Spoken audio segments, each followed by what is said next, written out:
One of the things that we've seen through the course of the pandemic, or a side effect of the pandemic for businesses, whether it's aviation or travel and hospitality, it's just not that aspirational for people to want to work in these industries, given what we saw happen through the course of the pandemic. Yeah. Is that getting a lot better. For you? By the way, that's been a challenge for time and eternity. I've been in this industry a long time, 40 years or so, and that's been an industry issue, which is people in many cases look at other industries as more aspirational, whether that's technology or venture capital or things that I always say, like, suck all the oxygen out of the room, and they don't think about our industry as having the diversity of opportunity and the upward mobility that it does. I mean, my first job was basically plunging toilets at hotels. I run one of the biggest companies on earth.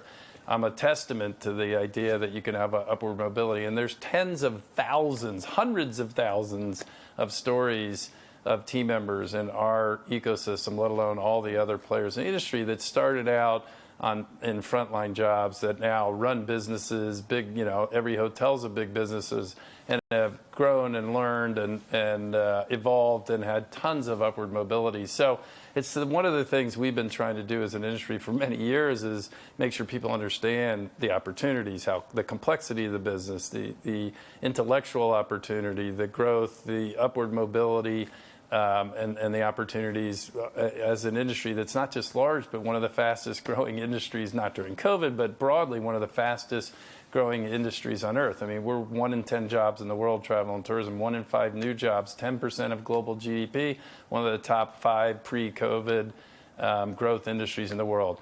And so there's all sorts of opportunity. We have been trying, and I think doing a pretty good job of getting that message out. COVID didn't help. Okay, COVID, scared everybody in a lot of ways, but it was particularly painful in travel and tourism. But we're to the other side of COVID. And the nice thing is I think people are coming back in the industry and have a really good attitude about it. Part of that's driven in some parts of the world, or some of the industries that were sucking all the oxygen out of the room are not doing as well. And people are losing jobs at mass, tech companies, banking, venture capital, and the like. And so, some of the blooms are off some of those roses in a way where people maybe are a bit open-minded. And so we're seeing things normalize in terms of our ability to attract talent on a global basis. Every market's different. We're in pretty good shape. Corporately, we really have no issues attracting talent. We're the #2 great place to work in the world, so we have an unbelievable culture. And on the front line, it was difficult during COVID for sure, and coming out of COVID, but we're getting there. We're not all the way back. Every market's different, but I'd say we're largely back to where we want to be. Not quite, but almost. Speaking of opportunities, and I want to talk to you about the kind of product innovations, adjacencies that you are looking at. Some of your competitors are looking at things like yachts, etc. Yes. What are you looking at? Well, listen, we look at all of the adjacencies as a means to an end, and the end is that we want our customers to have in the relationship with us, to be engaged and concentrate their spend with us. And we do that generally through Hilton Honors, through our loyalty program. And so we look at a lot of different things that we do that are not the core business to continue to further that engagement, to get higher and higher levels of loyalty, and thus bigger share of wallet. And we've, I think, done a really good job. We have lots of partnerships with like Live Nation, with Amazon, different partnerships in different places around the world, in a way that have kept our customers engaged. And I think as a result of all of that, we have the highest level of occupancy represented by loyalty members of anybody in our business on a global basis. Every market may be a little bit different, but on a global basis, we lead the industry. And so what our customers are saying to us is, what you do in terms of the product, the service, the different brands that you have, as well as some of these partnerships and ways that you allow, you recognize our loyalty to your business, are working, and we're staying very, very engaged with you. We'll continue to look at other adjacencies. I sort of was brought up in the basic tenet, right or wrong, which served me pretty well. It's like, know the business you're in, and be really good at it and stick to it and try not to get distracted. And so a bunch of those adjacencies we haven't pursued because we view them as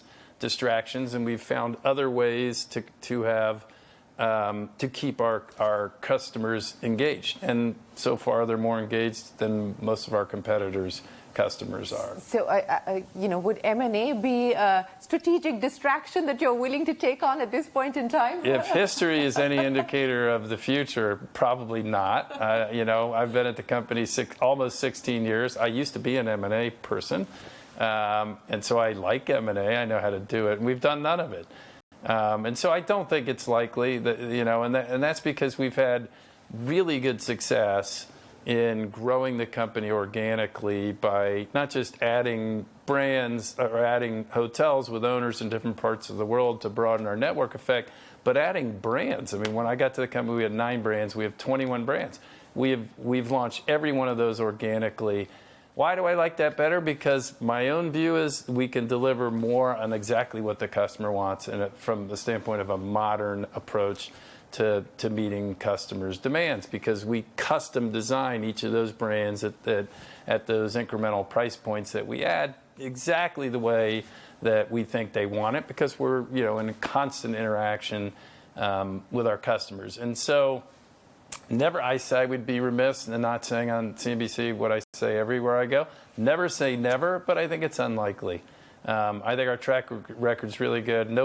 I think it's fair to say nobody's developed more brands than we have, done it well, and all our brands are very high performing. So our customers are saying they like the way we do it. So if M&A is off the table, what else is sparking interest, pun intended? Sparking interest? Well, Spark is sparking interest. We're in India. I don't see us bringing Spark to India soon. Why not? I just don't think we're ready for it here at Hilton. The market at some point may be ready for it, but we're certainly launching it in the United States. My guess is that we'll be off to Europe in the not too distant future. I honestly believe, and I'm sure our competitors would have a counterpoint to this, time will tell who's right.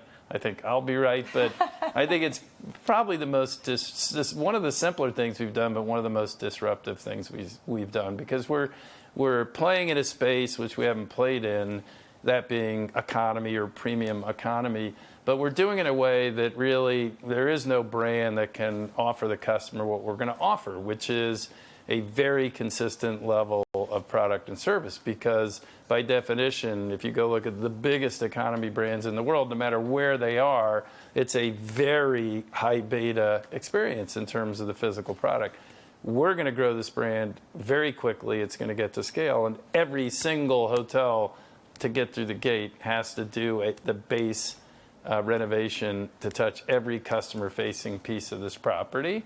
And so when customers walk into a Spark, it's going to be a Spark. It's going to be clean, neat, refreshed in every element of what they experience in that hotel. Nobody else can really do that. And so we believe that a customer, even at that price point, using the U.S. as sort of the first market, at a $70 to $80 price point, customers deserve to be able to have a great stay.